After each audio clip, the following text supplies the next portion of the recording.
Lingkaran benang DNA kecil dapat bertindak menyisip bagian tertentu di sepanjang molekul DNA disebut sebagai plasmid. Jadi plasmid ini merupakan rantai DNA melingkar luar kromosom bakteri.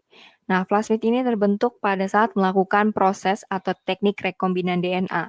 Jadi rekombinan DNA ini sederhananya adalah melakukan modifikasi dengan penambahan atau pengurangan atau penggantian gen sehingga menghasilkan kemampuan baru. Jadi prinsipnya pada rekombinan DNA ini adalah mengubah untaian DNA menjadi untaian yang baru sehingga bisa mengekspresikan sifat yang diinginkan. Jadi itulah rekombinan DNA yang bagian dari proses bioteknologi modern. Nah, tahapan dari proses rekombinan DNA ini adalah yang pertama isolasi DNA. Nah, isolasi DNA ini adalah tahapan menyeleksi DNA atau gen yang diinginkan.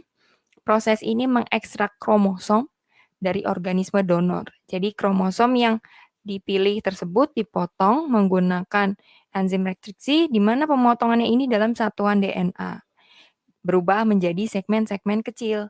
Nah, segmen tersebut dimasukkan ke dalam vektor atau pembawa, di mana vektor ini berupa plasmid atau virus yang harus berikatan dengan gen tersebut.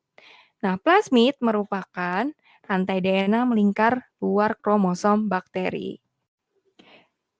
Setelah terbentuknya plasmid, maka plasmid atau DNA virus ini juga harus dipotong agar dapat digunakan vektor sehingga harus dipotong menggunakan enzim restriksi.